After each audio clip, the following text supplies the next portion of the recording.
Hi, ಕಲ್ಪಾಸ್ ಚಾನಲ್ಗೆ ಎಲ್ಲರಿಗೂ ಸ್ವಾಗತ. ಇವತ್ತು ನಾನು ಸ್ಪೆಷಲ್ಲಾಗಿ ತುಂಬ ಕ್ವಿಕ್ಕಾಗಿ ಮಾಡುವಂತಹ ಕಿಚಡಿ ಮಾಡ್ತಾಯಿದ್ದೀನಿ. ತುಂಬ ಟೇಸ್ಟಿಯಾಗಿರುತ್ತೆ ಹಾಗೂ ಡಿಫ್ರೆಂಟಾಗಿ ಮಾಡ್ತಾಯಿದ್ದೀನಿ. ಯಾವ ರೀತಿ ಅಂತ ನೋಡ್ಕೊಳ್ಳೋಣ ಬನ್ನಿ. ಕಿಚಡಿ ಮಾಡೋದಕ್ಕೋಸ್ಕರ 1 ಕಪ್ ಅಕ್ಕಿ ತೊಗೊಂಡಿದ್ದೀನಿ. ಕರೆಕ್ಟಾಗಿ 1 ಕಪ್ ಅಕ್ಕಿ, ಅರ್ಧ ಕಪ್ಪು ಹೆಸರುಬೇಳೆ, 1/4 ಕಪ್ಪು ಮಸೂರ್ ದಾಲ್ ತೊಗೊಂಡಿದ್ದೀನಿ. ಮಸೂರ್ ದಾಲ್ ನೋಡಿ, ಅದು 1/4 ಕಪ್ಪಿನಷ್ಟು ಹೆಸರು ಕಾಳು ತೊಗೊಂಡಿದ್ದೀನಿ. ಎಲ್ಲ ಕ್ಲೀನಾಗಿ ಈ ರೀತಿ ಮಾಡಿಕೊಂಡು ಈಗ ತರಕಾರಿಗಳನ್ನ ಹಾಕ್ಕೊಳ್ತಾ ಇದ್ದೀನಿ. ನೋಡಿ, ತರಕಾರಿ 1/4 ಬೌಲಷ್ಟು ಬೀನ್ಸ್ ಹಾಕ್ಕೊಳ್ತಾ ಇದ್ದೀನಿ. ಎಲ್ಲವನ್ನು ಕ್ಲೀನಾಗಿ ತೊಳೆದಿದ್ದೀನಿ. 1 ಆಲೂಗೆಡ್ಡೆ ಈ ರೀತಿಯಾಗಿ ಕಟ್ ಮಾಡಿಬಿಟ್ಟು ಹಾಕ್ಕೊಂಡಿದ್ದೀನಿ. 1 ಕ್ಯಾರೆಟ್ ಹಾಕ್ಕೊಂಡಿದ್ದೀನಿ. 1 ಕ್ಯಾಪ್ಸಿಕಮ್ ಹಾಕ್ಕೊಂಡಿದ್ದೀನಿ. ನೋಡಿ, 1 ಕ್ಯಾಪ್ಸಿಕಮ್ ಹಾಕ್ಕೊಳ್ತಾ ಇದ್ದೀನಿ. ಬಟಾಣಿ ಸ್ವಲ್ಪ ಹಾಕ್ಕೊಳ್ತಾ ಇದ್ದೀನಿ. ನಾನು ಇದು ಒಣಗಿದ ಬಟಾಣಿನ ರಾತ್ರಿ ನೆನೆಯೋಕ್ಕೆ ಹಾಕಿದ್ದೆ, ಅದನ್ನು ಹಾಕ್ಕೊಳ್ತಾ ಇದ್ದೀನಿ. ಹಸಿ ಬಟಾಣಿ ಕೂಡ ಹಾಕ್ಕೋಬೋದು.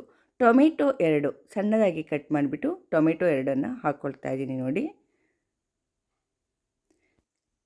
ಈರುಳ್ಳಿ 1 ಈ ರೀತಿ ಉದ್ದವಾಗಿ ಕಟ್ ಮಾಡಿಬಿಟ್ಟು ಹಾಕ್ಕೊಳ್ತಾ ಇದ್ದೀನಿ. ಕೊತ್ತಂಬರಿ ಸೊಪ್ಪು ಸ್ವಲ್ಪ, ಹಸಿರು ಮೆಣಸಿನ್ಕಾಯಿ ನೋಡಿ 2 ಸೀಳ್ಬಿಟ್ಟು ಈ ರೀತಿ ಹಾಕ್ಕೊಂಡಿದ್ದೀನಿ. ಹಸಿರು ಮೆಣಸಿನ್ಕಾಯಿ ಬೇಡ ಅನ್ನೋರು, ಗ್ಯಾಸ್ಟ್ರಿಕ್ ಪ್ರಾಬ್ಲಮ್ ಎಲ್ಲ ಇದೆ ಅನ್ನೋರು ಅದನ್ನು ಹಾಕದೇ ಇದ್ದರೂ ನಡೆಯುತ್ತೆ. ಶುಂಠಿ ಬೆಳ್ಳುಳ್ಳಿ ಪೇಸ್ಟು 1 ಸ್ಪೂನಿನಷ್ಟು ಹಾಕ್ತಾಯಿದ್ದೀನಿ. 3/4 ಸ್ಪೂನು ಖಾರದ ಪುಡಿ ಹಾಕ್ಕೊಳ್ತಾ ಇದ್ದೀನಿ. ನೀವು ಹಸಿರು ಮೆಣಸಿನ್ಕಾಯಿ ಹಾಕಲಿಲ್ಲ ಅಂದರೆ 1 ಸ್ಪೂನ್ ಪೂರ್ತಿಯಾಗಿ ಹಾಕ್ಕೊಳ್ಳಿ. 1 ಟೀ ಸ್ಪೂನು ಧನಿಯಾ ಪುಡಿ ಹಾಕ್ಕೊಂಡಿದ್ದೀನಿ. ಗರಂ ಮಸಾಲ 1/4 ಟೀ ಸ್ಪೂನು, ಅರಿಶಿಣದ ಪುಡಿ 1/4 ಟೀ ಸ್ಪೂನ್ ಹಾಕ್ಕೊಳ್ತಾ ಇದ್ದೀನಿ. ಉಪ್ಪು ರುಚಿಗೆ ತಕ್ಕಷ್ಟು ಹಾಕ್ಕೊಳ್ತಾ ಇದ್ದೀನಿ.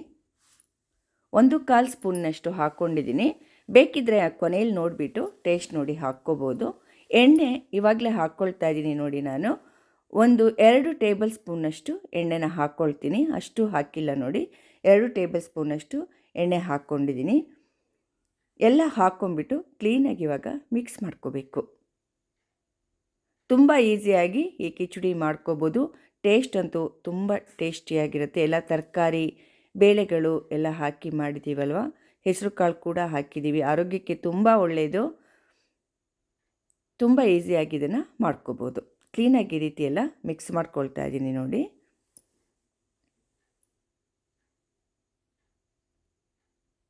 ಇವಾಗ ಎಲ್ಲ ಕ್ಲೀನಾಗಿ ಮಿಕ್ಸ್ ಮಾಡಿ ಆಯಿತು. ಅರ್ಧ ಕಪ್ಪು ಮೊಸರು ಹಾಕ್ಕೊಳ್ತಾ ಇದ್ದೀನಿ. ತುಂಬ ಟೇಸ್ಟ್ ಕೊಡುತ್ತೆ ಈ ರೀತಿ ಮೊಸರು ಹಾಕೋದ್ರಿಂದ. ಅರ್ಧ ಕಪ್ಪಿನಷ್ಟು ಮೊಸರನ್ನು ಹಾಕ್ಕೊಳ್ತಾ ಇದ್ದೀನಿ. ನೋಡಿ, ಅದು ಹಾಕಿದ ಮೇಲೆ ಸ್ವಲ್ಪ ಈ ರೀತಿಯಾಗಿ ಮಿಕ್ಸ್ ಮಾಡ್ಕೋಬೇಕು. ನಾನು ಫಸ್ಟೇ ಇದಕ್ಕೆ ನೀರನ್ನು ಕಾಯೋದಕ್ಕೆ ಇಟ್ಟಿದ್ದೀನಿ. 1 ಕಪ್ ಅಕ್ಕಿಗೆ ನಾನು 6 ಕಪ್ಪು ನೀರನ್ನು ಕಾಯೋದಕ್ಕೆ ಇಟ್ಟಿದ್ದೀನಿ. ಅದನ್ನು ಇವಾಗ ಹಾಕ್ಕೊಳ್ತೀನಿ. 6 ಕಪ್ ನೀರು ಹಾಕ್ಕೊಳ್ತಾ ಇರೋದು. ಬಿಸಿ ನೀರು ಕುದೀತಾ ಇದೆ, ಆ ನೀರನ್ನೇ ಹಾಕ್ಕೊಂಡಿದ್ದೀನಿ. ಹಾಕ್ಕೊಂಡ್ಮೇಲೆ ಎಲ್ಲ ಒಂದು ಸಲ ಈ ರೀತಿಯಾಗಿ ಕ್ಲೀನಾಗಿ ಮಿಕ್ಸ್ ಮಾಡಬೇಕು. ಲಿಡ್ನ ಕ್ಲೋಸ್ ಮಾಡ್ತಾ ಇದ್ದೀನಿ. 2 ವಿಸಲ್ ಆಗಬೇಕು. ಇದು 2 ವಿಷಲ್ ಆಗಿ ಪೂರ್ತಿಯಾಗಿ ಗ್ಯಾಸೆಲ್ಲ ರಿಲೀಸ್ ಆದಮೇಲೆ ನಾನು ಇದನ್ನು ತೆಗಿತಾ ಇದ್ದೀನಿ. ನೋಡಿ, ಕುಕ್ಕರ್ ಮುಚ್ಚಳ ಕರೆಕ್ಟಾಗಿದೆ. ಏನಾದರೂ ಗಟ್ಟಿಯಾದರೆ ಸ್ವಲ್ಪ ನೀರು ಹಾಕ್ಕೋಬೇಕಾಗತ್ತೆ. ಇನ್ನು ನೋಡಿ, ಚೆನ್ನಾಗಾಗಿದೆ ಕಿಚಡಿ, ಚೆನ್ನಾಗಿ ಬೆಂದಿದೆ, ಕರೆಕ್ಟಾಗಿ ಬೆಂದಿದೆ. ಇದು ಸ್ವಲ್ಪ ಗಟ್ಟಿಯಾಗಿದೆ. ನಾನು ಇದಕ್ಕೆ ಮತ್ತೆ ನೀರನ್ನು ಹಾಕ್ಕೊಳ್ತೀನಿ. ಮೊದಲೇ ನಾನು 2 ಕಪ್ನಷ್ಟು ನೀರನ್ನು ಕುದಿಯೋದಕ್ಕೆ ಇಟ್ಟಿದ್ದೀನಿ. ಎಷ್ಟು ಬೇಕಾಗುತ್ತೋ ನೋಡಿಕೊಂಡು ಅಷ್ಟು ನೀರನ್ನು ಹಾಕ್ಕೊಳ್ತೀನಿ. ಇವಾಗ ನೋಡಿ, ಕುದ್ದಂತಹ ನೀರನ್ನು ಹಾಕ್ಕೊಳ್ತಾ ಇದ್ದೀನಿ. ಕಿಚಡಿ ಸ್ವಲ್ಪ ತೆಳುವಾಗಿದ್ದರೆ ಚೆಂದ. ಸ್ವಲ್ಪ ಟೇಸ್ಟ್ ನೋಡಿದೆ, ಉಪ್ಪು ಸಾಲ್ಟೇಜ್ ಅನ್ನಿಸ್ತು. ಅದಕ್ಕೆ ಈಗ ಇನ್ನೊಂದು ಸ್ವಲ್ಪ ಉಪ್ಪನ್ನು ಹಾಕಿದ್ದೀನಿ. ಉಪ್ಪು ಹಾಕಿದ ಮೇಲೆ, ನೀರು ಉಪ್ಪು ಎಲ್ಲ ಹಾಕಿದ ಮೇಲೆ ಮತ್ತೆ ಎಲ್ಲ ಕ್ಲೀನಾಗಿ ಕೈ ಆಡಿಸ್ಕೋಬೇಕು. ನೀವು ಮಧ್ಯಾಹ್ನ ಲಂಚ್ ಬಾಕ್ಸಿಗೆಲ್ಲ ತೊಗೊಂಡೋಗೋದಾದರೆ ಇನ್ನೂ ಒಂದು ಸ್ವಲ್ಪ ನೀರು ಹಾಕ್ಕೊಂಡು ತೆಳುವಾಗಿ ಮಾಡ್ಕೊಳ್ಳಿ. ಇವಾಗಲೇ ಉಪಯೋಗಿಸೋದಾದರೆ ಇಷ್ಟು ತೆಳು ಇದ್ದರೆ ಸಾಕಾಗತ್ತೆ. ಕಿಚಡಿ ತಣ್ಣಗಾದ ಮೇಲೆ ಸ್ವಲ್ಪ ಗಟ್ಟಿಯಾಗುತ್ತೆ. ಆದ್ದರಿಂದ ಇನ್ನೊಂದು ಸ್ವಲ್ಪ ಜಾಸ್ತಿ ನೀರು ಹಾಕಿಬಿಟ್ಟು ಲಂಚ್ ಬಾಕ್ಸಿಗೆಲ್ಲ ತೊಗೊಂಡೋದ್ರೆ ಚೆನ್ನಾಗಿರುತ್ತೆ. ತಣ್ಣಗಾದ ಮೇಲೆ ಗಟ್ಟಿಯಾದರೆ ಪುನಃ ಇನ್ನೊಂದು ಸ್ವಲ್ಪ ನೀರು ಹಾಕ್ಕೊಂಡ್ಬಿಟ್ಟು ಮತ್ತೆ ಬಿಸಿ ಮಾಡಿಕೊಂಡ್ರೆ ತುಂಬ ಟೇಸ್ಟಿಯಾಗಿರುತ್ತೆ. ಕಿಚಡಿ ಇವಾಗ ರೆಡಿಯಾಗಿದೆ. ಹೀಗೆ ಬೇಕಾದರೂ ನೀವು ಉಪಯೋಗಿಸ್ಬೋದು.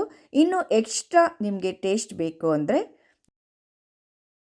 ನೋಡಿ ಒಗ್ಗರಣೆ ಸೌಟು ಇಟ್ಕೊಂಡಿದ್ದೀನಿ. 1 ಟೀ ಸ್ಪೂನಷ್ಟು ತುಪ್ಪ ಹಾಕ್ಕೊಳ್ತಾ ಇದ್ದೀನಿ. ತುಪ್ಪ ಕ್ಲೀನಾಗಿ ಕರಗಬೇಕು, ಚೆನ್ನಾಗಿ ಬಿಸಿಯಾಗಬೇಕು ತುಪ್ಪ ಬಿಸಿಯಾದ ನಂತರ ಇದಕ್ಕೆ ಸಣ್ಣದಾಗಿ ಕಟ್ ಮಾಡಿಕೊಂಡಂತಹ ಬೆಳ್ಳುಳ್ಳಿ ಎಸಳು ಹಾಕ್ತಾ ಇದ್ದೀನಿ. 1 ಗಡ್ಡೆಯಷ್ಟು ಬೆಳ್ಳುಳ್ಳಿನ ಸಣ್ಣದಾಗಿ ಸಿಪ್ಪೆ ಬಿಡಿಸಿ ಕಟ್ ಮಾಡಿಕೊಂಡಿದ್ದೆ. ಅದನ್ನು ಹಾಕಿಬಿಟ್ಟು ಕ್ಲೀನಾಗಿ ಕೆಂಪಗಾಗೋವರೆಗೆ ಇದನ್ನು ಫ್ರೈ ಮಾಡ್ಕೋಬೇಕು. ನಿಧಾನವಾಗಿ ಕೆಂಪಗಾಗುತ್ತೆ, ಲೋ ಫ್ಲೇಮ್ನಲ್ಲೇ ಮಾಡ್ಕೊಳ್ಳಿ. ಆಮೇಲೆ ಇದಕ್ಕೆ ಅರ್ಧ ಸ್ಪೂನಿನಷ್ಟು ಜೀರಿಗೆ ಹಾಕ್ಕೊಳ್ತಾ ಇದ್ದೀನಿ. ಜೀರಿಗೆ ಹಾಕಿ ಮತ್ತೆ ಸ್ವಲ್ಪ ಹೀಗೆ ಕೈ ಆಡಿಸ್ತಾ ಇರಬೇಕು. ನೋಡಿ ಕೆಂಪಗಾಗ್ತಾ ಬಂತು ಬೆಳ್ಳುಳ್ಳಿ. ಈ ಹಂತದಲ್ಲಿ ನಾನು ಸ್ಟವ್ನ ಆಫ್ ಮಾಡ್ಕೊಂಡಿದ್ದೀನಿ. ಇವಾಗ ಇದನ್ನು ನಾನು ಕಿಚಡಿಗೆ ಹಾಕ್ಕೊಳ್ತೀನಿ. ತುಂಬ ಚೆನ್ನಾಗಿರುತ್ತೆ ಫ್ಲೇವರ್. ಈ ರೀತಿ ಬೆಳ್ಳುಳ್ಳಿನ ತುಪ್ಪದಲ್ಲಿ ಹುರಿದುಬಿಟ್ಟು ಹಾಕಿದ್ರೆ, ಒಗ್ಗರಣೆಯಲ್ಲಿ ಮಾಗಿಸ್ಬಿಟ್ಟು ತುಂಬಾ ಟೇಸ್ಟಿಯಾಗಿರುತ್ತೆ. ಮತ್ತು ಇದನ್ನು ಕ್ಲೀನಾಗಿ ಎಲ್ಲ ಮಿಕ್ಸ್ ಮಾಡ್ಕೊಳ್ತಾ ಇದ್ದೀನಿ. ಡಯೆಟ್ ಮಾಡೋರಿಗಂತೂ ಈ ರೆಸಿಪಿ ತುಂಬಾ ಒಳ್ಳೆಯದು. ಇದರಲ್ಲಿ ಅಕ್ಕಿ ಜೊತೆಗೆ ಬೇರೆ ಕಾಳು ಬೇಳೆಗಳು ಹಾಗೂ ತರಕಾರಿ ಉಪಯೋಗಿಸಿರೋದ್ರಿಂದ ಡಯೆಟ್ ಮಾಡೋರಿಗಂತೂ ತುಂಬ ಒಳ್ಳೆಯದು. ಎಲ್ಲರಿಗೂ ಆರೋಗ್ಯಕ್ಕೆ ತುಂಬ ಒಳ್ಳೆಯದಾದ ಕಿಚಡಿ ಇದು. ತುಂಬ ಒಳ್ಳೆಯ ರೆಸಿಪಿ. ಲಂಚ್ ಬಾಕ್ಸಿಗೆ ಕೂಡ ತುಂಬ ಒಳ್ಳೆಯ ರೆಸಿಪಿ. ಬ್ರೇಕ್ಫಾಸ್ಟಿಗಂತೂ ಸೂಪರ್ ಆಗಿರುತ್ತೆ. ಇದು ಬೇಗನೆ ಮಾಡ್ಕೊಂಬಿಡ್ಬೋದು. ನಾನಿವಾಗ ಸರ್ವ್ ಮಾಡ್ತಾಯಿದ್ದೀನಿ ನೋಡಿ. ತುಂಬ ಟೇಸ್ಟಿಯಾದಂತಹ ರೆಸಿಪಿ ಇದು. ನಾನು ಮಾಡಿರೋ ಮೆಥಡು ನಿಮಗೆ ಇಷ್ಟ ಆಗಿದೆ ಅಂದ್ಕೊಂಡಿದ್ದೀನಿ. ಈ ರೀತಿಯಾಗಿ ಮೊಸರು ಜೊತೆಗೂ ಇದನ್ನು ತಿನ್ಬೋದು. ನಾನು ಮಾಡಿರೋ ಕ್ವಾಂಟಿಟಿ ಸುಮಾರು 6 ಜನಕ್ಕೆ ಹೊಟ್ಟೆ ತುಂಬ ಆಗುತ್ತೆ. ನೀವು ಕಡಿಮೆ ಬೇಕು ಅನ್ನೋರು ಎಲ್ಲದರಲ್ಲೂ ಅರ್ಧ ಹಾಕ್ಕೊಂಬಿಟ್ಟು ಮಾಡ್ಕೋಬೋದು. 3 ಜನಕ್ಕೆ ಬೇಕು, 4 ಜನಕ್ಕೆ ಬೇಕು ಅನ್ನೋರು ಅರ್ಧ ಹಾಕ್ಕೊಂಡು ಮಾಡ್ಕೋಬೋದು. ನೋಡಿ, ಹಪ್ಪಳ ಹಾಗೂ ಉಪ್ಪಿನಕಾಯಿ ಜೊತೆಗಂತೂ ಇದನ್ನು ತಿಂತಾಯಿದ್ರೆ ಸೂಪರಾಗಿರುತ್ತೆ. ಬೇಕಿದ್ದರೆ ನೀವು ಮೇಲ್ಗಡೆ ತುಪ್ಪ ಕೂಡ ಹಾಕ್ಕೋಬೋದು. ತುಪ್ಪ ಹಾಕ್ಕೊಂಡು ತಿನ್ಬೋದು. ತುಂಬ ಟೇಸ್ಟಿಯಾದಂತಹ ರೆಸಿಪಿ ಇದು. ನಿಮಗೆಲ್ಲ ತುಂಬ ಇಷ್ಟ ಆಗಿದೆ ಅಂದ್ಕೊಂಡಿದ್ದೀನಿ ಈ ಕಿಚಡಿ ರೆಸಿಪಿ. ದಯವಿಟ್ಟು ನನ್ನ ಚಾನಲ್ಗೆ ಸಬ್ಸ್ಕ್ರೈಬ್ ಆಗೋದನ್ನು ಖಂಡಿತವಾಗಿ ಯಾರೂ ಮರಿಬೇಡಿ. ಲೈಕ್ ಮಾಡಿ, ಶೇರ್ ಮಾಡಿ ಹಾಗೂ ಕಮೆಂಟ್ಸ್ ಮೂಲಕ ತಿಳಿಸಿ ಅಂತ ಹೇಳ್ತಾ ಎಲ್ಲರಿಗೂ ನನ್ನ ಧನ್ಯವಾದಗಳು. ಮುಂದಿನ ರೆಸಿಪಿಯೊಂದಿಗೆ ಮತ್ತೆ ಸಿಗ್ತೇನೆ. ನಮಸ್ಕಾರ.